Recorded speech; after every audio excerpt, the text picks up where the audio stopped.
여러분 안녕하세요. 나는 우리들의 김필주입니다. 저희 프로그램은요, 국내외에서 봉사와 나눔을 실천하는 분들과 또 그분들이 속해 있는 단체 혹은 단체를 소개하는 프로그램입니다. 저희 이제 국민통일방송 2부를 시작할 텐데요. 이제 1부에서 했던 얘기들에서 조금 더 연장선상에서 자세하게 얘기를 나눠보도록 할게요. 네, 대표님, 그 1부에서 우리 얘기했던 그 부분 중에 교육 프로그램을 하신다고 하셨거든요. 그 교육 프로그램은 그러면 주로 어떤 내용으로, 그리고 그 프로그램을 한 사람이 다 하는 건지, 뭐 등 이렇게 교육 프로그램 다양하죠. 여러 가지 프로그램이 있습니다. 글쎄요, 제가 생각나는 게 두 가지 정도인데요. 몇 년 전까지 가장 역점을 뒀던 것은 북한의 개혁개방 문제였어요. 그래서 그게 중국의 개혁개방 역사를 일단 다 재미있는 에피소드 중심으로 브리핑을 해줬습니다. 그래서 북한이 중국이 농지개혁을 해가지고 배고픔에서 벗어난 이야기, 또 뭐 하여간 개방을 하면서 중국의 경제 성장 속도가 얼마나 빠른지 이런 얘기 쭉 했고, 만약에 그런 중국의 경험을 북한에서 도입한다면 어떤 분야에서 도입을 하면 현실적으로 가능한지 이런 얘기들도 쭉 했던 기억이 나요. 제목이 아마 북한 그러니까 개혁개방 인민이 살 길은 개혁개방뿐이다, 뭐 이런 제목으로 했던 기억도 나고요. 네, 솔깃하네요. 네. 그리고 또 하나는 최근에 국제사회에서 북한 인권 결의안이 지금 10몇 년째 계속 채택이 되고 있어요. 북한 인권. 그래서 북한 인권 문제가 얼마나 심각한지를 담은 북한 인권 조사위원회 보고서가 나와 있단 말이죠. 근데 아이러니하게도 그 보고서를 가장 먼저 읽어야 될 사람들이 북한 주민인데, 그렇죠. 북한 주민은 그런 보고서가 있다는 사실조차 모릅니다. 그렇죠. 북한 인권 이 말 자체가 아마 좀 생소하지 않을까. 그렇죠. 그래서 저희들이 북한 인권 보고서 내용을 봤는데 깜짝 놀랐습니다. 국내외 보고서가 번역돼 나왔는데 학자분들도 보기 힘들 만큼 어렵게 번역이 돼 있어요. 그러니까 이걸 도대체 어떻게 북한 주민들한테 전할까. 그래서 저희가 라디오 북한 인권 보고서 같은 프로그램을 만들어서 훨씬 쉽게, 특히 북한에서 직접 인권 침해를 당했던 북한 주민들을 모셔다가 그들의 이야기를 가지고 그 인권 보고서를 풀어서 방송을 했습니다. 그래서 라디오 북한 인권 보고서죠. 기억나는 게 수용소에 수감됐던 분들의 이야기부터, 그다음에 북한에서는 교화소라고 그러죠. 여기서는 감옥에 갇혀있던 사람들이 어떤 식으로 침해받는지 이런 얘기들이 이제 생생하게 라디오 방송을 타고 북한에 전달됐습니다. 제가 기억나는 것 중에 하나가 중국에서 잡혀가지고 북한으로 송환됐는데 조사를 아마 꽤 긴 시간 몇 주 동안 받나 봐요. 그런데 그 조사 과정에서 이제 당연히 구타는 뭐 맞았고요. 구타는 기본이죠. 그렇죠. 구타를 하는데 그 여성분이었는데 20대 초반이었어요. 근데 쇠꼬챙이로 손을 맞는 거예요. 예전에는 손등을 쇠꼬챙이로 때렸는데 한 60cm 정도 되는 쇠꼬챙이로 손등을 때리면 뼈가 부러지기도 하나 봐요. 그래서 이제 그게 문제가 된다고 해서 손바닥을 막 쇠꼬챙이로 때리는 그런 구타도 당연히 있고, 막 의자, 거기는 나무 강목으로 만든 의자니까 그런 걸로 구타도 당연히 하고, 그리고 그 의자가 부서지는 바람에 의자를 이렇게 이음새에 있는 못이 허리에 찔리는 그런 여성분의 이야기, 그리고 그 조사 과정에서 감찰과라고 그러죠. 감찰과 부과장 이런 사람들한테 성폭행을 당했는데 결국 임신을 해버렸고, 그러니까 감찰과 부과장이 그 사실을 알고 나서는 그냥 병원에 데리고 가서 마취 안 하고 그냥 그 자리에서 그냥 아이를 지워버리는 이런 일들이 사실 북한 주민들은 많이 당한다는 거예요. 그런 생생한 이야기들을 저희가 라디오를 통해서 전달한 그런 기억도 나고요. 이런 식의 인권 프로그램을 하고 있습니다. 이 자체가 북한 인권 유린이다, 이런 보고서가 있다, 이렇게 풀으신 거죠. 네네. 아마 탈북자들, 그리고 이제 국제사회 흐름이나 이런 것들이 잘못됐다는 걸 교육받지 못했던 탈북자들은 아마 생소하거나 혹은 그렇구나라고 깨닫는 시간이 됐겠네요. 저도 놀랐는데요. 그 라디오 프로그램을 이제 저희가 쭉 모니터하면서 느꼈던 것이, 북한 주민들 중에서도 그걸 당하지 않은 사람들은 모르는 분들이 꽤 있다는 거예요. 특히나 좀 지위가 있었던 분들은 그렇죠. 그러니까 제가 교도소에 수감됐던 분을 한번 만났는데, 그 이제 전거리 교화소라고 북한에서 이제 유명한 교화소인데, 거기서 사람들이 늘 이제 죽어 나갔다는 거예요. 물론 뭐 구타로도 죽기도 하고 굶어 사형도 있겠지만 죽어나가고. 굶어서 죽기도 하고 병들어 죽기도 하고. 그런데 얼마나 많은 사람들이 죽나요? 그랬더니 자기 기억에는 이 매주 월요일 날 그 죽은 사람들의 시체를 이제 태우는 그걸 당연히 하는데 손수레로 한 2트럭 정도, 2손수레 정도. 그러니까 톤수로 치면 대략 한 1톤 정도의 시신이 그 손수레에 실려서 매주 월요일 날 이제 불이 태워졌다는 거예요. 그걸 이제 전국에 이렇게 와서 사람들이 다 그 냄새를 맡고, 그리고 밭에서 일을 하는데 그 밭에서 일을 하는 그 옆에 하얀 언덕 비슷한 얕은 야산 같은 하얀 모래산 비슷한 게 있는데 그게 이른바 화형하고 난 뼈가루가 산처럼 이렇게 쌓여 있는, 그 옆에서 그냥 그 뼈가루를 밟고 다니면서 밭에서 뭐 일도 하고 이런 기억을 증언을 하셨어요. 그래서 이런 나라가 과연 지금 전 세계에 있을까? 북한이 아니면 이런 기억도 납니다. 그런 것들을 사실은 모르는 북한 주민도 있다는 점, 그래서 그런 것들을 알리는 저희 라디오가 중요하지 않을까 생각하고 있습니다. 그러면 이제 그런 것들도 하고, 그러면 민주주의 관련해서도 얘기를 주나요? 예, 민주주의가 근데 가장 어려워요. 아까 얘기했던 것처럼 북한 당국은 어쨌든 자신들도 민주주의라고 주장을 하고 그렇죠. 있고, 북한에도 민주주의. 그리고 이런 북한식 사회주의야말로 가장 그러니까 진정한 민주주의다 이렇게 주장한단 말이에요. 그렇죠. 그러니까 자유민주주의는 가짜 민주주의다 이렇게 주장하면서 민주주의를 자기식대로 해설해서 그것을 세뇌하듯이 가르치기 때문에 북한 주민이 이른바 개인이 소중하다, 그리고 각자의 개인이 공동의 주인이다라는 그런 식의 자유민주주의를 이해한다는 건 대단히 어렵습니다. 네. 그래서 저희들도 그 교육을 여러 가지 방향으로 애쓰고 있는데 어느 정도 효과가 있는지는 알 수는 없습니다. 그렇죠. 그러나 일단 쉬운 것부터 프로그램을 만들려고 했어요. 예를 들어서 과연 100% 투표에 100% 찬성하는 것이, 후보도 한 명만 나가는 것이 그렇죠. 과연 진정한 민주주의인가?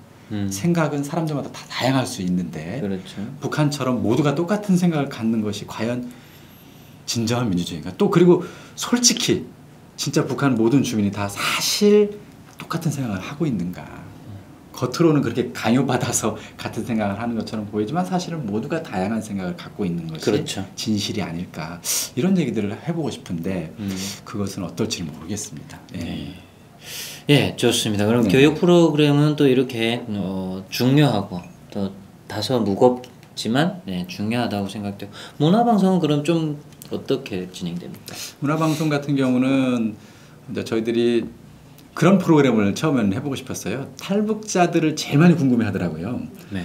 그 저희들 인터넷의 홈페이지로도 올립니다. 그래서 라디오는 한번 듣고 사라져버리지만 그렇죠. 인터넷에 올려놓은 것들은 이제 남아 있는데 중국 쪽에서 접속하는 숫자가 꽤 많아요. 그러니까 중국에 나와 있는 누군가가 이걸 듣고 있다는 거예요. 그래서 그 랭킹을 보면 대략 어떤 게 인기 있는지가 드러납니다. 제일 많이 듣는 게 탈북자의 정착수기예요. 그래서 역시.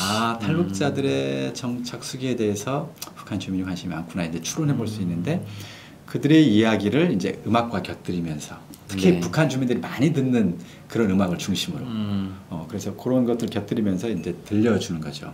재밌는 게 기억나는 게 이제 저희 방송에 일하는 탈북자분도 그런 얘기 하시던데, 오기 전에는 여기가 미제국주의 식민지로 다 알고 오셨더라고요. 그러니까 저만 그런 거 아니라니까. 저는 17살까지 북한에 제일 못 살면 다 못 사는 줄 알았다니까요. 예. 아주 사실은 은근히 중국에 와서 남한이 잘 산다는 것도 알았고 네. 그랬지만 은근히 마음 한켠에는 혹시나 하는 생각 때문에 여기 오면 이제 미군이 막 돌아다니고 예, 코쟁이들이 막 이제 거기 그 예. 미군 때문에 이제 남한 주민들이 막 위축되고 좀 이렇게 고통받고 이런 것을 은근히 또 한편 마음 한구석에 고민을 하고 왔었나 봐요. 네. 걱정하고 아주 와서 이제 이렇게 뚫레뚫레 주변을 보는데 미군이 생각보다 별로 없어서 없고, 그래서 예. 나중에는 오히려 미군이 어디 있는가 이렇게 찾는 네. 이렇게 자꾸 둘러보는, 행사장 가면 네, 버스 타도 자꾸 둘러보고 지하철 타도 자꾸 둘러보는 막 이런 식의 에피소드가 있고 100% 공감합니다. 예, 그리고 여기 와서 이제 탈북자 이야기 듣는 사람은 다 들어봤을 거예요. 깜짝 놀란 것 중에 하나가 24시간이 어떻게 전기가 안 끊기는지, 이런 나라가 세상에 있는지, 물도 쓰고 싶을 때 정전이라는 걸 모르니까요. 예. 24시간 따뜻한 물이 계속 나온다는 것도 너무 신기하고, 이런 게 우리 한국 사람들한테는 전혀 신기한 일이 아니지만 북한 주민들한테는 매우 중요한 정보거든요. 그러니까 이런 이야기들을 이제 노래라든가 이런 에피소드를 엮어서 편하게 자연스럽게 북한 주민들에게 들려주고 있습니다. 저도 이제 이게 말씀 듣다 보니까 기억나는데 중국에 왔을 때 그걸 느꼈거든요. 저는 이제 고향에 있을 때는 본의 아니게 해가 지면 자야 되고 해가 뜨면 일어나야 되는 이제 규칙적인 생활을 했었는데 중국에 왔는데 불빛이 너무 환하니까 잠을 잘 수가 없는 거예요. 예, 너무 환해서. 그래가지고 이제 몸은 졸리는데 정신이 계속 멀뚱멀뚱해져가지고 예, 그랬던 기억이 납니다. 예. 지나쳐도 안 좋은 게 있군요. 네, 그러니까 이제 너무 화나니까 화나면 뭘 해야 돼요. 아, 이제 그리고 몸이. 문화방송 가운데 또 기억에 남는 게 네. 저희가 예전에 이한영 씨라는 분 아마 아시는 분 아실 거예요. 이한영 씨. 예. 김정일의 그 처조카라고 불러야 되겠죠. 그러니까 김정일이 고영애라고 하는 사람과의 관계에서 아들 하나 낳았죠. 그게 김정은이라고 그래요. 그렇죠. 근데 어쨌든 그 김정일의 이제 어떻게 보면 숨은 부인이죠. 그 성혜림 씨의 이제 뭐 조카라고 봐야겠네요. 그분이 한국에 와서 이제 막 그 보이지 않게 이제 비밀리에 활동도 하고 막 그랬는데 나중에 얼굴 성형수술도 하고 그랬지만 결국 여러 가지 이유 때문에 자신의 이야기 수기를 써버리잖아요. 이제 대동강 로얄 패밀리라는 그런 제목으로 출간이 됐는데 거기에는 매우 중요한 북한의 정보가 담겨 있습니다. 특히 김정일, 김일성 일가의 사생활이 낱낱이 다 폭로돼 있어요. 그것 때문에 결국 북한 공작원에 의해서 암살을 당했는데 아이고. 중요한 것은 그 이야기, 그 책에 담긴 그 이야기가 북한 주민들이 가장 궁금한 정보였다는 거예요. 저희가 탈북자분들 오시면 제일 처음에 책도 주고 라디오 방송 프로그램도 들려주면서 어떤 게 그분들한테 가장 관심 있는 정보인지를 체크해 봤어요.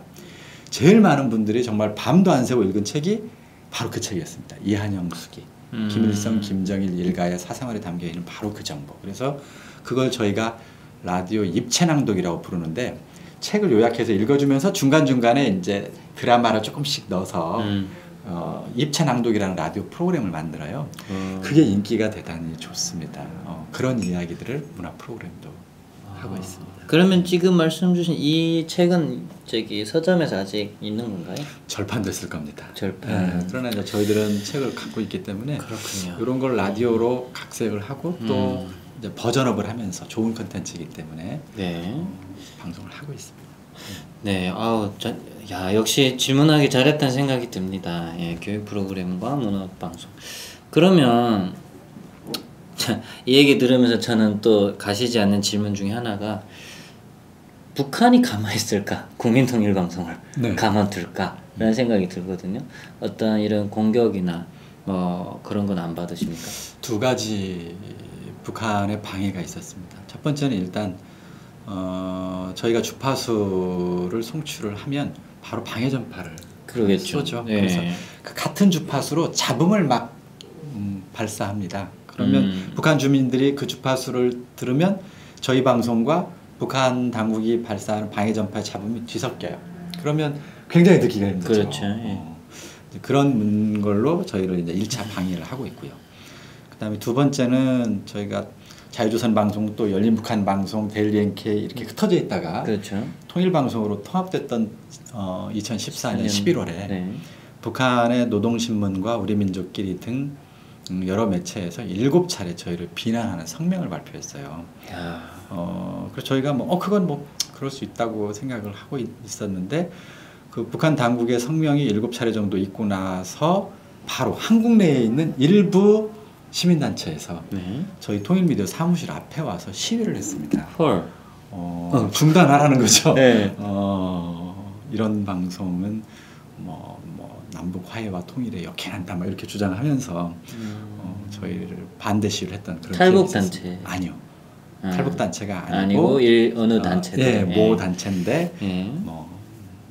그래서 저희는 예상은 했었어요. 그래서 저희가 커피라도 한잔 하면서 토론을 하고 싶었어요. 제가 왜 하는지 좀 설명을 해주고 싶어서. 그런데 저희하고 커피할 기회는 없었고요. 와서 막 시위하고 구호도 외치고 자기들끼리 사진을 좀 막 찍고는 그냥 가셨어요. 그래서 저희가 왜 좀 방송을 웃기네요. 하는지 네. 진심으로 좀 말씀드리고 싶었는데 그럴 기회는 없었습니다. 아. 그런 정도 방해는 아, 받았습니다. 그래요? 제가 듣기로는 해킹 같은 걸 당하지 않습니까? 그것도 있네요. 네, 그거 제가 그러니까요. 까먹었는데 네. 저희 방송의 이제 홈페이지, 그렇죠. 데일리 NK라고 하는 북한 네. 내 소식을 외부에 알리는 홈페이지에 북한의 해킹 부대에서 수시로 저희들 해킹을 하고 있어요. 그래서 인터넷 운영자의 아이디와 비밀번호를 이미 벌써 다 가져갑니다. 바꿀 때마다 가져가서 아이고. 거기에 누가 댓글을 달고 거기 클릭하면 또는 기사를 클릭하면 그 사람 PC가 감염되도록 하는 뭐 이런 해킹도 유치하네요. 하고 유치하죠. 그런 해킹도 하고 유치하네요. 그 다음에 저희 직원들의 PC에 이제 뭐 스파이웨어 같은 거 심어서 네. PC에 있는 데이터 파일을 가져가고 이런 방해 공작을 하고 있죠. 북한의 전문이죠, 뭐 해킹이. 네네. 나쁜 놈들. 그러면 그 성명 나올 정도로 이제 국민통일방송이 북한의 북한 그 정부에는 인지도를 올린 것 같은데 뭐라고 부를까요? 국민통일방송 혹시 들은 게 있습니까? 예, 반북 모략 방송이라고 그랬죠. 네. 반복 모략 방송. 아이고 참. 저는 이런 북한이 하는 행위를 보면 너무 어린애 같아가지고 어처구니가 없습니다. 그러면 또 이어서 이런 북한의 이런 방해도 받고 하지만 또 어려움이 있을 것 같습니다. 이 일이 워낙에 복잡한 일이고 그러다 보니까 어려움이 있다면 예를 들면 대표님 입장에서 어려움도 있을 테고 단체 이제 입장도 있을 테고 또 물질적으로도 정치적으로도 혹은 또 어떤 이제처럼 시위하는 어떤 편견을 가진 사람들의 다양한 어려움들이 있을 것 같은데 좀 얘기해 주시죠. 글쎄요. 수없이 많겠지만요. 저는 딱 두 가지 정도만 꼽고 두 가지. 싶어요. 아까부터 계속 두 가지만 다 네. 요약을 해주시네요. 예. 너무 많은 얘기를 할 수는 없어서 첫 번째 일단 많은 북한 주민들이 듣기 어려운 환경. 네. 그래서 우리 한국에서야 뭐 라디오 방송하면 또 TV 방송하면 막 인터넷 댓글로 실시간으로 피드백을 받잖아요. 그래서 소통하고 더 좋은 프로그램 만들 수 있잖아요. 막 이렇게 네. 평가도 들으면서 그러나 저희 방송은 누가 듣는지 네. 그리고 이렇게 방송하는 것이 북한 주민에게 도움이 되는지 또 북한 주민들은 어떤 걸 원하는지 네. 이런 걸 알아낸다는 것 자체가 너무나 어렵습니다. 소통 자체가 그렇죠. 없으니까. 이게 사실은 저희한테 가장 큰 어려움 중에 하나예요. 그러니까 저희도 이걸 듣고 많은 사람들이 피드백 해주고 그렇죠. 보람도 느끼고 또 하다못해 뭐 악플을 달더라도 그렇죠. 뭐 악플도 좋은 돼야 거잖아요, 그렇죠?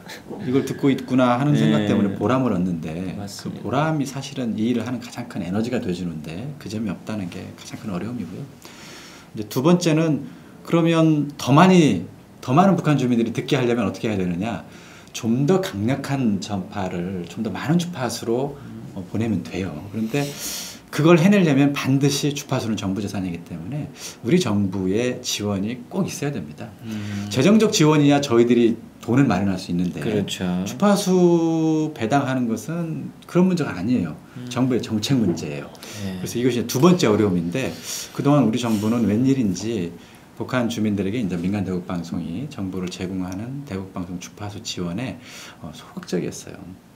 이제 이 점이 저희가 가장 아쉽고도 또 어려운 두 번째 문제예요. 그래서 앞으로는 좀 더 적극적으로 통일 시대가 필요하다고 그럼요. 막 정부가 지금 얘기하잖아요. 그럼요. 또 통일 시대 준비하자고 말하고 있는 그런 마당이기 때문에 정부가 좀 더 적극적으로 민간 대북 방송 주파수 지원을 좀 검토해 줬으면 하는 생각이 있습니다. 그러면 대표님 보시기에 이제 말씀하셨듯이 정부에서는 이렇게 통일에 대해서 좀 긍정적으로 이렇게 말도 하는데 지금 말씀하신 지원 같은 정책 같은 게 좀 개선이 있을 것 같습니다. 그래서 저희는 기대를 하고 있습니다. 그 작년에 올해겠네요. 올해 여야가 처음으로 합의해서 북한 인권 법이 만들어졌어요. 네. 그래서 이번 9월 초에 발효가 됐는데 그 북한 인권법의 근본 정신은 그런 거예요. 북한 주민의 인권을 증진시키자는 거예요. 그걸 통해서. 네. 그렇다면 북한 주민이 억압받는 인권이 여러 가지겠습니다만 제가 볼 때 대표적인 것 중에 하나가 표현의 자유가 없어요. 그렇죠. 언론의 자유도 없고 알 권리가 철저히 박탈당해 있거든요. 그래서 북한 주민의 정보의 자유, 알 권리 또는 언론의 자유를 증진시켜 줄 수 있는 길이 지금 저는 당장 가능하다고요. 정부가 정책을 검토해서 충분히 가능한 방법이에요. 다른 건 쉽지 않아요. 다른 건 북한 사회에 있는 북한 주민의 인권을 증진시켜주는 게 매우 어려운데 정치적 자유를 어떻게 한꺼번에 우리가 증진시킬 수는 없잖아요. 그러나 언론의 자유라든가 알 권리, 표현의 자유 같은 경우는 외부에서 정보를 제공함으로써 그렇죠. 충분히 현실 가능합니다. 증진시키는 게. 또 실제 그 결과들이 보이잖아요. 그럼요. 그렇죠? 그래서 이 문제만큼은 정부가 실질적으로 개선 가능한 문제니까 좀 적극 검토해 줬으면 좋겠고, 또 이것이 중요한 이유, 그러니까 북한 주민에게 정보를 제공하는 것이 중요한 이유는 인권을 증진하는 데서도 의미가 있지만 이 정보를 제공하면 북한 주민의 인권의식을 높일 수가 있습니다. 그래서 북한 주민의 인권의식이 높아지면 그 자체로 북한 인권 문제를 근본적으로 해결하는 매우 중요한 수단이 될 수 있어요. 그렇죠. 그렇기 때문에 좀 더 적극적으로 검토를 해줬으면 하는데, 일단 법이 만들어졌기 때문에 저희는 기대는 하고 있습니다. 그래도 네. 희망을 네. 가질 수 있네요. 네. 네. 저는 이렇게 역시 대표님하고 있으니까 제가 너무 좋습니다. 이게 저도 이제 답답했던 마음을 어떻게 대리만족하는 것 같기도 하고 한데, 정보 유입으로 인한 북한의 변화는 탈북자인 제가 봐도 너무나 엄청난 이제 파워를 힘을 갖고 있다고 생각을 합니다. 옛날에는 이제 뭐 국제적으로나 국내외적으로나 많은 정책을 북한을 향해서 북한 주민들을 위해서 했지만 안 먹혀졌었잖아요. 근데 지금은 먹히잖아요. 한류라는 게 그게 말 그대로 정보 유입이잖아요.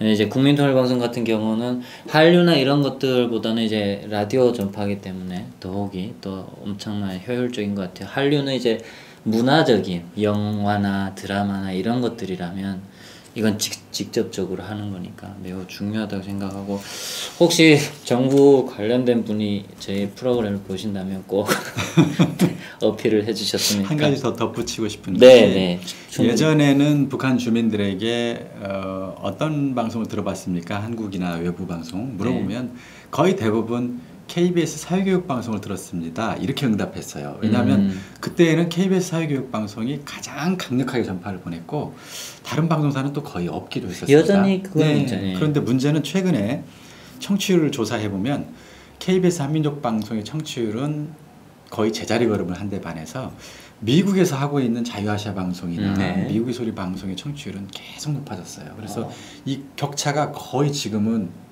차이가 안 날 정도로 줄어들고 있기도 해요. 어떤 조사에서는.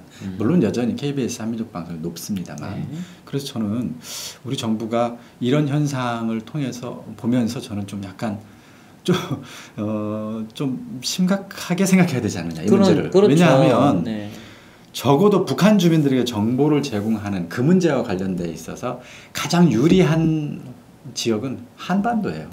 가장 가까운 지역이 한국이잖아요. 그래서 북한 주민에게 정보를 제공해서 북한 사회 변화를 꿈꾸는, 통일시대를 준비하는 이 일은 미국에 있는 방송사가 아니라 한국에 있는 방송사들이 저는 주도해야 된다고 봅니다. 그렇죠. 주도할 수 있는 여건과 환경을 갖추고 있으니까. 다만 의지의 부족이죠. 저는 왜 정부가 그 문제에 대한 적극적 의지가 없는지 안타까운데, 이 문제를 좀 처음부터 다시 검토했으면 하는 생각입니다. 지금 이 얘기 들으니까 아까 저 일부에서 했던 얘기 중에 이제 우리 국민통일 방송이 운영되는 대부분의 자금이 이제 운영 비용이 미국의 국제기구인 NED의 지원이 60%라고 하셨거든요.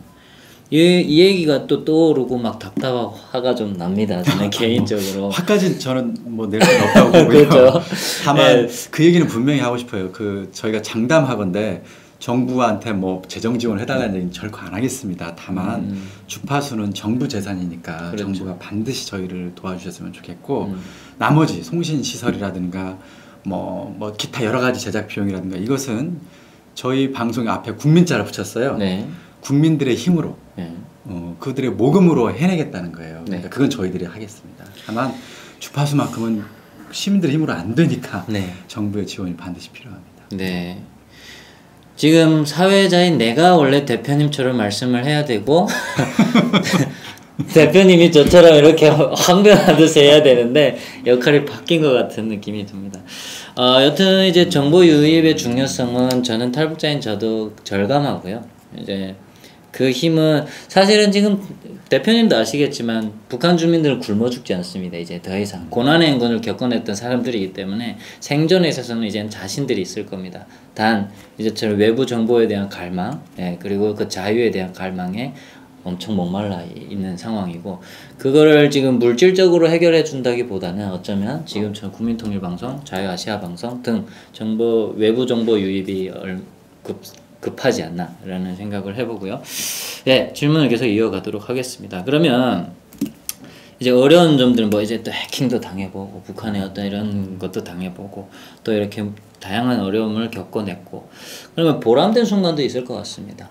대표님께서 직접 느끼는 보람도 있을 테고 그 국민통일방송이 전체가 느끼는 보람도 있을 것 같은데. 글쎄요, 보람을 느끼는 경우는 저는 세 가지 정도입니다. 첫 번째는 네. 저희 방송 들은 북한 주민 만났을 때. 아 그렇죠. 네, 무엇보다 최근에도 러시아에 파견된 노동자분 가운데 작업 조장을 하셨는데 작업 조장을 하다 보니까 스마트폰을 네. 가지고 있을 수 있게 된 거예요. 그러면 그분은 북한 국적의 그렇죠. 저기 소련으로 예. 파견된 분이시죠? 러시아에서 노동자로 일을 했는데 그분이 이제 스마트폰이 있으니까 자꾸 검색을 하게 된 거예요. 남한에 있는 네이버도 보고 KBS도 보고 개그 콘서트도 보고 이렇게 한 겁니다. 그렇죠. 네. 그리고 또 하나 북한 소식이 고향 소식이 궁금해가지고 이제 북한 뉴스를 들어야 되는데 북한 뉴스를 전문으로 해주는 곳은 없잖아요. 그렇죠, 없죠. 근데 북한 뉴스를 전문으로 해주는 곳이 딱 두 군데 있습니다. 네. 그러니까 어딘가요? 자유조선방송과 자유아시아방송 같은 대북 방송인 것이죠. 네. 그래서 북한에서 이제 북한 당국이 하는 강연재간 가운데 자유아시아방송이나 자유조선방송 같은 반북 모략 방송을 들어서는 안 된다라는 강연재간이 생각난 거예요. 그래서 이제 찾아본 거예요. 고향 소식 궁금해가지고 뉴스를 들은 거예요. 그래서 저희 통일방송 같은 경우는 이제 월요일부터 금요일까지는 저희 통일방송 뉴스를 들었고 토요일 일요일은 이제 저희 방송은 토요일 일요일 뉴스는 없거든요. 그래서 그때는 이제 자유아시아 방송을 듣고 지난 2년을 보낸 거예요. 가지고 여기 와가지고 통일방송 왔어요. 예, 오셔가지고 통일방송 뉴스 전망대 진행자가 누군지, 아나운서 누구고, 기획이 누군지를 다 알고 있어요. 그 실무자들의 성함을요? 그럼요. 그다음에 기자가 누군지 이런 거 다 2년을 들었으니까 그냥 다 외우고. 다 외워보셨구나. 그래서 그분이 들어오셔가지고 이제 저희 방송에 찾아오셨어요. 그러면 결론적으로는 탈북을 하신 거네요? 그렇죠. 그래서 그런 분들을 만날 때 당연히 보람이 있고요. 저 같더라도. 네. 그다음에 두 번째는 아까 얘기했던 것처럼 북한 주민에게 진실의 목소리, 통일의 목소리를 전하는데 뭐 1분짜리 목소리지만 힘을 좀 보태주십시오 하는데 지금 480명이라고 했지만 그분들이 한 분 한 분 늘어날 때마다 당연히 보람 느끼고요. 참여자가 늘어날수록. 네, 그다음에 이제 마지막으로는 저희들이 갈 길이 너무 멉니다. 저희의 그렇죠. 목표는 북한 주민의 10%, 그러니까 열에 하나 10%면 성인 인구 기준으로 2,400만 가운데 한 1,000만 정도가 성인이라고 계산할 때 100만 명이 듣는 방송이 되고 싶은 겁니다. 그래서 100만 명의 북한 주민이 듣는 방송을 만들려면 뭐 주파수도 강화해야 되고 방송 시간도 뭐 20시간 해야 될 텐데 그 일을 해내는 건 결국 이 일을 하는 저희 직원들일 거예요. 30명의 직원들이 그러한 비전과 목표를 달성할 때까지 지치지 않고 끝까지 최선을 다해 노력하고 성장해야 될 겁니다. 그래서 저희 방송 일하시는 분들이 시간이 지나면서 계속해서 성장하는 모습 그리고 어려운 여건을 이겨내는 모습 그런 걸 볼 때 또 보람이 있어요. 지도자의 입장이네요. 네, 대표님 입장이네요. 지극히. 지도자는 너무 거창하고요. 단체를 운영하다 보니까 그렇죠. 어쩔 수 없는 것 같아요. 그게 가장 큰 보람이고 그렇게 될 때 저도 힘이 나요. 그럴 것 같습니다. 그 중에 이제 저는 기억할 수 있는 게 가영이가. 네, 그렇군요. 그러면 이어서 그 연관지어서 저기 질문을 드리면 그 국민통일방송 내부에 이제 탈북 기자님들도 탈북 그렇죠. 출신의 기자님들도 꽤 계시고 그리고 그 사내 이제 다양한 이제 델 NK를 비롯한 이제 많은 분들이 합쳐서 2년을 살았는데. 어떻습니까? 이제 탈북자들과 사내 분위기 이제 어울리지거나 그리고 뭐 어떤 불화라든가 혹은 또 좋은 일이라든가 그런 에피소드? 불화는 거의 없었던 것 같아요. 없어요. 불화는 없었는데 하도 오신 분들이 하도 다 그런 좋은 분들이 차이는 좀 있었어요. 어떤 차이가 있었나요? 처음에 왔을 때 일하는 방식이라 할까? 스타일이 약간 다른데 그럼요. 이게 뭐냐면 이걸 해주십시오 이렇게 시키면 그것만 딱 하는 거예요. 네, 그렇죠. 시키는 대로만 해야 돼요. 그것만 딱. 예, 알아서 해서는 안 돼요. 근데 이제 저희 같은 경우는 일반 회사가 아니다 보니까 그렇죠. 어떤 업무를 지시하는 식으로 하지 않거든요. 그러니까 프로그램을 만들어야 되는데 어떤 걸 만들지 한번 해보세요 하면 이제 우리는 각자 자기가 막 네. 생각해서 아이디어도 짜내서 이런 거 해보고 싶다 저런 거 해보고 싶다 네. 이 프로그램은 누구랑 같이 하면 좋겠다 이렇게 하잖아요. 의사 표현. 네, 이게 네. 이제 우리가 흔히 하는 남한 사람들의 업무 방식인데 북한 주민들은 북한 기자분들은 그렇게 안 하고 가만히 있는 거예요. 그래서 지시가 안 떨어지면 안 움직이죠. 국장이나 뭐 대표나 뭐 이런 분 팀장이 이걸 언제까지 해주십시오 네. 하면 그것만 하는데 이제 익숙한 그것을 자율적으로 스스로 알아서 하는 그런 활동 방식으로 바꾸려고 애는 썼는데 쉽지는 않습니다. 그러면 지금은 좀 적응이 돼요. 예, 지금 그래도 많이 좋아졌고요. 근데 그런 정도가 이제 차이가 있었을 뿐 네. 탈북자분들 같은 경우는 이것이 얼마나 중요한지 네. 또 이거에 대한 사명감이라든가 네. 신성 이런 것은 남한 분들보다 훨씬 앞서기 때문에 당사자들이니까요. 큰 네. 문제는 없었고요. 그런 면에서는 저는 참 운이 좋다고 생각을 합니다. 아, 그렇군. 근데 역시나 역시였네요. 저도 이제 한국에 와서 늘 이런 방송이나 어디 빼놓지 않고 하는 얘기가 그게 제일 충격이었거든요. 알아서 해라. 예, 뭐를 알아서 하라는 건지 지시를 줘야 아는데 예, 역시 이제 같은 공감대를 가지고 있네요. 네, 좋습니다. 그러면 대표님이 생각하시기에 국민통일방송 일단 10년 넘게 예, 지금 한계를 파고 왔고 또 이래 다양한 일들을 해오셨는데 북한에는 어느 정도 인지도가 있을 것 같습니까? 어느 정도 인지도가 있다고? 글쎄요, 일단 저희 방송 아까 얘기했던 것처럼 청취율 조사를 해보면 한 2%에서 2.5% 정도의 북한 주민이 저희 방송을 들어본 적이 있다고 응답하는 수준. 네. 제 계산으로는 절반 뚝 잘라서 1% 내외 이런 정도의 인지도라고 저는 보고 있습니다. 그러면 그건 북한이고 그러면 국외 국내는 어떻다고 보십니까? 한국 사회에서는 글쎄요 제가 냉정하게 볼 때 한국 사회는 북한 인권에 대한 관심이 생각보다 높지 않다고 봅니다. 네. 통일도 많은 사람들이 통일이라는 단어를 모두 알고 있지만 그러나 네. 통일을 위해서 우리가 뭔가를 준비해야 된다. 그리고 실제로 준비하고 있는 사람을 네. 보면 저는 대단히 적다고 보고 있어요. 그렇죠. 많이 적죠. 네, 그런 면에 그런 게 한국 사회 여건이기 때문에 저희 통일방송이라든가 데일리 NK 미디어에 대해서도 많은 사람들이 알고 있지 못하다고 저는 봅니다. 네. 다만 북한 인권에 관심이 있거나 또는 북한으로 일을 하는 공무원이나 일부 언론사 기자들이거나 이런 분들은 알고 있죠. 네. 그러나 그런 분들 정도만 알고 있지 일반적으로 보통 어떤 시민이나 국민들이 저희 방송과 미디어를 알고 있지 못하지 않을까 이렇게 생각합니다. 그러면 국외는요?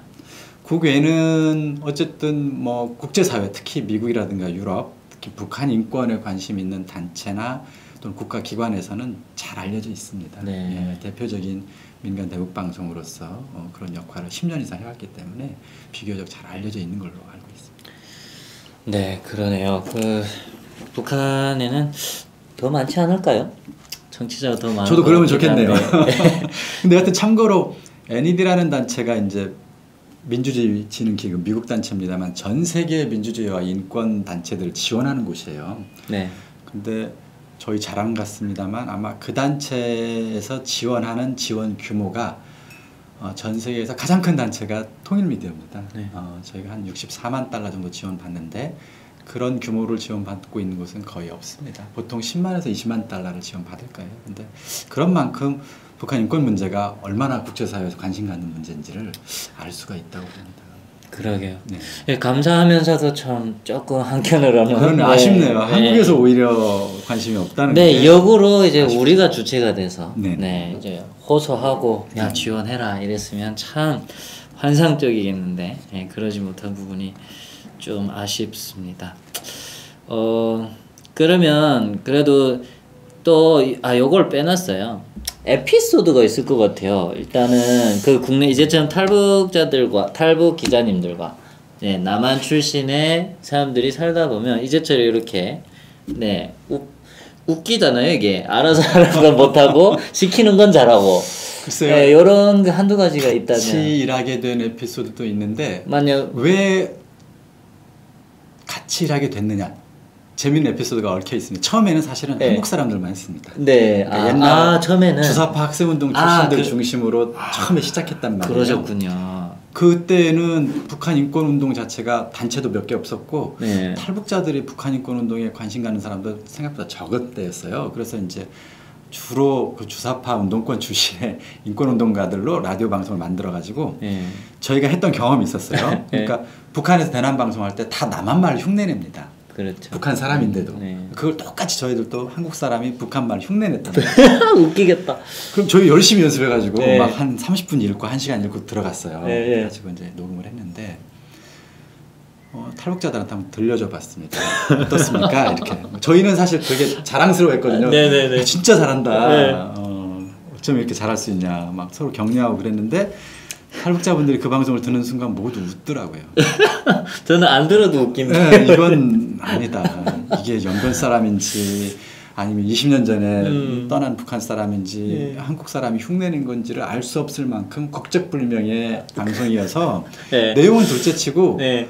집중이 안 된다는 거예요. 자꾸 웃음이 나서. 그래서 그때 저희들이 이건 아니다는 싶은 생각이 네. 들었고 그때까지는 방송 제일 마지막 그 클로징 멘트라고 그러죠. 네. 그때가 여기는 평양입니다. 이렇게 북한 말로 했어요. 네. 그러니까 북한 내 반체제 방송인 것처럼 했단 말이죠. 네네. 그런데 다 티나는데. 이건 아니라는 생각이 확 들었습니다. 신뢰성이 중요했기 때문에 그렇죠. 그때 처음으로 이건 북과 남의 사람들이 같이 해야 되는구나. 왜냐하면 북한 주민들은 민주주의나 인권을 프로그램을 통해 교육을 하고 싶어도 그걸 할 수 있는 경험이나 민주주의에 대한 이해는 좀 부족하고요. 네. 남한 사람들은 북한 주민의 정서나 그 사회에 안 살아봐가지고 그렇죠. 아무것도 모르죠. 모르죠. 그러니까 이걸 같이 섞어야 된다. 섞어서. 네, 그래서 그때부터 저희는 처음으로 북과 남 해외가 공동으로 만드는 방송으로 방송 로고도 바꾸고 그렇게 해서 그때 이제 저희는 남한 사람, 탈북인 또 중국에 있는 조선족들 등등등이 모여서 프로그램을 각자 말로 그렇게 했고 용어만 북한 용어를 주로 쓰는 식으로 바꿨죠. 그 시기가 언제부터였어요? 그게 2006년 7년이 됐을 겁니다. 제가 한국 들어왔을 때. 네. 그렇게 해서 그런 재밌네요. 저는 왠지 듣는 것 같은 그 어색한 말투들. 네, 좋습니다. 그러면 시간도 지금 막 이분은 참 시간이 빨리 가네요. 얘기들이 많아서 그런가 봅니다. 제가 묻고 싶은 거는 이제 요거 하나 또 빼놨네요. 데일리 NK에 대한 자세한 얘기를 좀 더 했으면 좋겠어요. 국민통일방송 이제 전체적인 부분에서도 데일리 NK가 하는 활동이 참 중요하다고 저는 생각합니다. 데일리 NK는 주로 어떤 업무를 맡아서 하시는? 데일리 NK의 업무는 한마디로 북한 내의 소식을 네. 수집해서 북한 주민에게도 알리고 한국과 국제사회에 알리는 그런 북한 전문 매체입니다. 그 정보 수집은 어떻게 하나요? 정보 수집은 현재 한국에 탈북민이 거의 3만 명이나 들어와 있어요. 그렇죠. 3만 명이 넘었죠. 네. 이번에. 그래서 북한에 있는 가족이나 뭐 친구들과 통화를 하시는 탈북인들이 꽤 계시죠. 그러니까 네. 저희 탈북 기자님들도 통화를 합니다. 네. 그래서 그 통화를 통해서 북한 내 뉴스를 1차로 수집을 하죠. 네. 다행히 중국과 가까운 국경 지역 사람들은 중국의 기지국, 통신 기지국을 이용할 네. 수가 있고 중국 휴대폰을 이용하면 저희와 직접 통화가 가능하죠. 그래서 네. 그걸 통해서 그날 저희가 뉴스를 체크를 하고 있습니다. 네. 그래서 그 가운데에 북한 주민에게 알릴만 하고 국제사회에 필요한 뉴스는 데일리 NK와 라디오를 통해서 저희가 보내고 있는 것이죠. 그러면 데일리 NK도 꽤 이제 북한의 방해 이런 걸 많이 당하겠네요. 데일리 NK가 당하는 방해는 아까 얘기했던 것처럼 해킹이 제일 커요. 해킹이 제일 크고. 해킹이 제일 크고요. 그리고 북한에 예전에 지금은 그러지 않았는데 예전에는 북한 방문하는 경우도 있었잖아요. 언론인들이 북한 방문도 하고 있었던 그렇죠. 초창기에 있었는데 데일리 NK 같은 경우는 그게 조금 쉽지 않은 이런 정도의 어려움이 있죠. 그렇군요. 그러면 이제 그 통화하는 거 이제 거기 고향에 저한테는 고향이죠. 탈북자들 가족인 거예요? 탈북 기자님들의 가족인 거예요? 아니면 그 제각각인 것 같습니다. 가족도 있고 친구도 있고 그냥 단순히 사업 파트너 같은 관계도 있나 봐요. 어. 그러니까 그쪽에서 워낙 지금은 막 그 북한 사회에 중국과의 무역이 활발한데 중국이든 한국이든 북한에서 장사가 될 만한 것들은 돈이 이제 되는. 막 무역업자들이 막 가져 수입을 해가거든요. 음. 그 가운데 일부가 이제 해외에 있는 사람들을 지인을 통해서 또 소개도 받고 막 이런 사람들한테 물건을 구해달라는 요청을 많이 해요. 근데 저희 탈북 기자들이 그분들과 그런 관계를 유지하는 요령이죠, 요령. 그렇죠, 요령이죠. 그렇게 진짜 이제 정보팔이를 하는. 활발한 무역 관계를 좀 활용해서 음. 그분들과 전화를 연락하면 정보를 주고받는 데 도움이 됩니다. 이제 그런 관계까지 다양한 형태의 통화가 이루어지는데 그런 다양한 형태의 관계를 통해서 정보를 수집하고 있는 셈이죠. 네, 잘 알겠습니다. 그러면 이제 대표님, 국민통일의 이제 방송이 앞으로도 이제 계속 무궁무진하게 이제 발전을 해 나갈 텐데 앞으로 꾸시는 꿈, 국민통일 방송의 비전은 뭡니까? 아까 얘기를 잠깐 했던 것 같아요. 네. 북한 주민 가운데 100만 명이 저희 방송을 듣게 그렇죠. 하고 싶습니다. 네. 그리고 저희 방송을 듣는 이 100만 명의 북한 주민들은 꾸준히 저희 방송을 듣게 되다 보면 인권의식도 생길 거고요. 민주주의가 뭔지도 이해하게 될 거고 개혁개방만이 살 길이라는 그런 확신도 갖게 될 것이라고 저는 믿고 있습니다. 네. 그리고 그분들이 결국 우리와 통일시대를 같이 준비하는 동반자가 될 거라는 생각도 해봅니다. 그래서 북한의 변화, 특히 북한 민주화라든가 한반도 통일의 주역이 될 거라고 저희는 확신해요. 저희는 이제 이 100만 명을 민주 시민으로 만들고 싶은 거예요. 그래서 네. 이름도 그렇게 붙였어요. 북한의 민주 시민 100만 명 만들기 프로젝트를 저희 통일방송이 앞장서 하겠다는 겁니다. 그러려면 이제 일단 먼저 한국 내에서 이 일을 같이 하는 사람들의 힘을 모으는 게 먼저여야 될 것 네. 같아요. 그래서 아까 제가 후원인 10,000명까지 모으겠다고 그랬는데 네. 10,000명이 되면 충분히 북한에서 100만 명이 듣는 방송을 저희가 만들 수 있다고 확신하고 있어요. 네. 그 작업을 앞으로 3년에서 5년 최선을 다해서 하고 싶습니다. 네, 알겠습니다. 그러면 이제 참여자 이제 함께 할 수 있는 북한 말로는 동지죠. 이제 동지가 필요한데 이제 좀 방송을 보는 청취자분들 중에도 이제 국민통일방송에 관심을 많이 갖게 될 것 같습니다. 그래서 예를 들면 저희 같이 젊은 층들이 국민통일방송에서 일하고 싶습니다라고 했을 때 혹은 지금 말씀하신 대로 참여자가 필요하다면 어떤 영역에 어떤 분들이 필요한지 좀 말씀해 주시죠. 네, 일단은 저희는 크게 두 축의 일을 하고 있습니다. 네. 하나는 미디어죠. 그러니까 북한 주민들에게 라디오를 전하든 네. 아니면 북한 내에 있는 소식을 수집해서 신문으로 전 세계에 알리든 그런 미디어 역할을 할 수 있는 방송 제작과 기자로서의 네. 역량이 있거나 그런 데 관심이 있는 분들을 저희가 기다리고 있습니다. 네. 그리고 또 하나는 저희가 미디어긴 합니다만 그러나 근본 정신은 북한 주민도 인간답게 자유롭고 풍요롭게 사는 세상을 만드는 겁니다. 그리고 네. 그런 북한의 변화가 결국 어쩌면 8천만 인구를 가진 한반도 통일 국가로 이어질 수도 있지 않을까 그런 어떤 희망도 갖고 있어요. 네. 근데 그런 거에 관심 있는 북한 인권과 통일 시대를 위해서 여러분들의 재능과 열정을 바치고 싶은 그런 젊은이들을 저희가 기다리고 있습니다.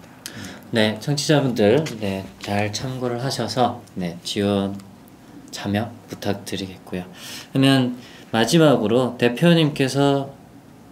대표님이 생각하는 대표님에게 국민통일방송이란 이걸로 마무리를 하면 좋겠습니다. 이광백 대표님에게 국민통일방송이란 한 번도 생각을 못 해봤네요. 훅 들어가네요. 일단 생각하시라고 이제 저한테 국민통일방송은 사실은 제가 이제 저의 탈탈탈 보신 분들도 있겠고 저에 대해서 좀 아시는 청취자분들이 있겠지만 국민통일방송은 제가 힘들고 지쳐 쓰러졌을 때 동기부여가 됐던 곳입니다. 보면서 자극을 좀 많이 받았었고 좀 깨달음을 많이 줬던 그래서 모르겠습니다. 국민통일방송에 가게 되면 늘 좀 눈시울이 붉어지는 그런 지금도 그렇습니다. 준비되셨나요? 글쎄요. 사실은 잘 모르겠어요. 그러니까 한 번도 그런 고민을 안 해봤는데 그게 아마 이런 것 때문이 아닐까 싶어요. 그러니까 저는 통일방송과 저를 이렇게 떼서 생각해 본 적은 없으셔서 같아요. 지금 네. 생각해 보니 그냥 이게 제 생활이었고, 예. 제 기쁨, 어려움 이런 게 다 통일방송과 함께 지난 10년을 걸어왔기 때문에 이걸 별도로 분리해서 별도의 의미를 생각해 보지도 못했네요. 그냥 네. 통일방송은 그냥 저였고 또 그랬네요. 네, 다만, 충분합니다. 다만 그런 건 분명합니다. 통일방송을 제가 평생 할 수 있느냐 그런 건 아닐 수 있어요. 그렇죠. 이건 저 개인의 것은 당연히 아닐 겁니다. 네. 그러니까 북한의 인권과 통일을 원하는 모든 사람들의 것입니다. 네. 감사합니다. 네. 시청자 여러분, 국민통일방송뿐만 아니라 북한 인권 그리고 그 외에 이제 나눔을 실천하신 분들은 꽤 많습니다. 정말 전국에 쭉 이렇게 포진되어 있으니까요. 그래서 저는 우리 대한민국이 아직도 살만하다고 생각을 하고요. 이렇게 많은 참여 그리고 후원 많이 안 해주셔도 마음으로 열정으로 또 이렇게 할 수도 있고요. 저같이 저는 많은 해가지고 좀 여러 곳에 합니다. 깨알 자랑이지만 이런 식으로도 할 수 있다고 봅니다. 말씀하셨다시피 1분 방송이 이제 5,000원이라고 하셨죠. 그래서 송출하는데 5,000원 이렇게 해서 만 원이라도 1분이라는 그 송출하는 시간에 내가 기여할 수 있다라는 점 저는 강요하고 싶고요. 강요가 아니라 말하고 싶고요. 그래서 많은 참여 관심 부탁드리고 원하시면 이제처럼 자막이 나갈 겁니다. 베나TV로 문의를 주시면 감사하겠습니다. 시청해 주셔서 감사합니다. 감사합니다. 베나TV 시청자 여러분 안녕하십니까. 베나TV는 정부기관 및 관련 단체의 후원을 받지 않습니다. 이유는 후원금을 받으면 후원기관이 출연 요청, 주제 선정 등 여러 종류의 청탁을 하기 때문입니다. 누군가가 베나TV의 제작에 관여한다면 이는 배우고 나누자는 저희의 취지를 침해하는 것이라 생각합니다. 그래서 베나TV는 정부기관 및 관련 단체의 후원을 받지 않습니다. 몇몇 시청자분들이 가끔 후원을 해주십니다만 그때마다 감사하면서도 죄송스럽습니다. 베나TV의 재정 상태를 개선하기 위해 시청자 여러분께 부탁 말씀 올립니다. 시청자 한 분이 한 달에 1,000원씩 후원해 주시는 111 캠페인을 시작하려고 합니다. 베나TV가 앞으로도 꾸준히 알찬 프로그램 만들 수 있도록 111 캠페인 많이 도와주세요. 감사합니다.